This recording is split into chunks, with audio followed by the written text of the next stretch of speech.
Greetings, this is HealthWise with Beverly, your certified health education specialist. This is the supplement video log for the product review. This session's product review is on apple cider vinegar. And apple cider vinegar you can buy at your local grocery store, you can buy it at GNC, wherever they sell it. I prefer, when I use it, I prefer the Bragg's apple cider vinegar. It has the mother in it. And so, you can, whatever brand you're used to taking, if you do take it or would like to try it, I would suggest to try the Bragg's if you're going to use it. So, with apple cider vinegar, there are wonderful health benefits to it. But there are also some drawbacks to it as well, and a lot of people aren't familiar with that. A lot of people are familiar with that it helps to lose a few pounds here or there, and that's good.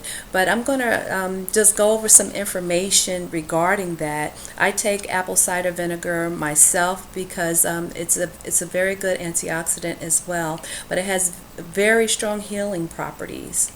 I don't take it excessively, and I'll explain why, because you have to be careful when you're taking apple cider vinegar as well. There are some dangers to it if you overconsume that.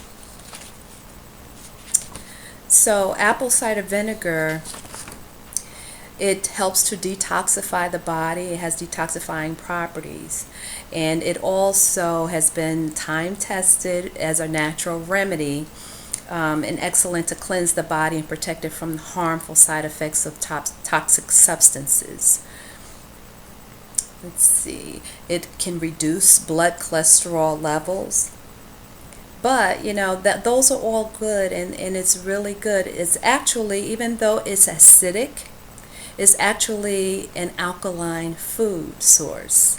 So what happens is that when you consume, just like lemons, when you consume apple cider vinegar, it's acidic in its state, but once you consume it, inside of your body it turns into an alkaline ash. So it's actually considered an alkaline food. And we need as much alkaline as we can get, not necessarily as much apple cider vinegar as we can get, but alkaline foods comes from your most of your fruits and vegetables and things like that. We need to be, because most of us are more acidic internally than we should be or need to be, so we can use a little more of the alkaline side of the food chain. That would benefit a lot of us. But some of the dangers of apple cider vinegar are something to really take a look at, especially if you're on medications. I'm not so concerned with that for me because I'm not on any kind of medications, but I'm still cautious with that because we don't always know what's going on on the inside of our bodies, and apple cider vinegar has some effects that you may not see or feel right away, but it may be taking place inside of you, and so that's why it's important to be cautious. Apple cider vinegar does have some drug interactive qualities. It can interact with some medications, and some of those include digoxin or Lanoxin, which is blood pressure medication. So you have to be mindful that if you're on these medications, it's important to know that not only are there other drug interactions that interact with certain medications, but also some food items interact with drug medications. And so it's important to know that. I refer a lot of my clients to a site, drugs.com, and on that site it lists many medications, and you can look up. It gives you the what it's used for, the effects of it, the side effects, if there's any interactions with other drugs and things like that. It's a very good reference site. So if you want to check something out, you can use that site as a tool as well. But it also interacts with insulin. Apple cider vinegar interacts with insulin. It interacts with water pills. Some people may be on diuretics if they have heart problems or kidney problems, or some of the sorts. Some people who are on blood pressure medications are also on diuretics. And because apple cider vinegar is a diuretic, has diuretic qualities in it, when you combine it with other diuretic medication, it can be overkill. And so you don't want to be losing too many fluids, so you want to be mindful of that.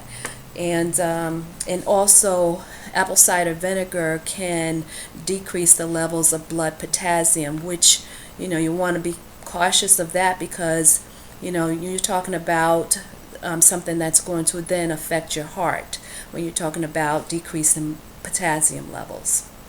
So these are things to keep in mind and be cautious of.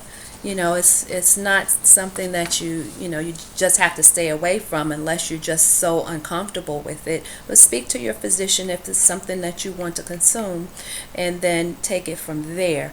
Some of the other things that apple cider vinegar does as well is it erodes away tooth enamel. Anything acidic like that, lemons will do the same thing. So, and I used to love eating lemons, and I had to stop doing that because, it was eating away at some of the enamel on my teeth, and I had to back off of that. So you have to be mindful of that. Don't let it sit in your mouth, on your teeth, and that's with any kind of acidic food.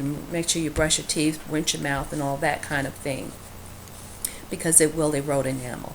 It decreases the mineral levels in the body. You want to be careful of that, because we need the mineral sources that we're supposed to have in our body, and the amount of them. We can easily do things to our body and consume things that will throw our values off, either decrease or increase beyond the recommended levels that we're supposed to have. And so you want to be mindful of that. Just be in moderation with these kind of things. The mucous membranes of your mouth, your throat, as it's going down, if you're not diluting it, consuming it in a diluted form, it can damage the soft membranes in your mouth and in your throat. So you want to be mindful of that. And some people take the apple cider vinegar tablets. I don't recommend it. I don't like that, because I know of instances where people have gotten a tablet stuck in their throat. Some people don't swallow them very well, pills and medications, things like that. And one lady I heard of got it stuck in her throat, and it gave her serious burns because of the acidic strength of the tablet. Gave her acidic burns, and it really did some damage to her. So I don't recommend taking I had some, and I just threw them all away, because it tried to do that with me when I took one before, and oh boy, I'm not going that route, so I just threw them all away. But you want to be mindful that apple cider vinegar is very acidic. So you want to, if you're going to consume any of it, dilute it or use it in things that you make. You can use it on salad, a dash of it on salad, make your own little salad dressing with it. Sometimes I'll add some to a particular beverage to give it a little zing, kind of thing. But I don't drink it straight like that. And then also it can decrease bone density, and that's a huge one, because especially with our older population, as we get older, some women suffer from bone thinning, weakening of the bones, and then advance into osteoporosis. And so apple cider vinegar can decrease the minerals in the bone and decrease the bone density, and then make you more prone to bone loss and brittle bone disease and fractures. So you'll be mindful of that. And then low blood sugars, it can decrease your blood sugar, So you want to be mindful of that, especially with diabetics. you're managing your blood sugar levels anyway. And so if you add something else to the mix that has the good potential to lower blood sugar levels, you want to be mindful of that and know what you're doing in that respect. But if you're going to consume it, be moderate, drink it safely, and if you have medical concerns or issues, check with your doctor before doing so. That's the product review for this video log session.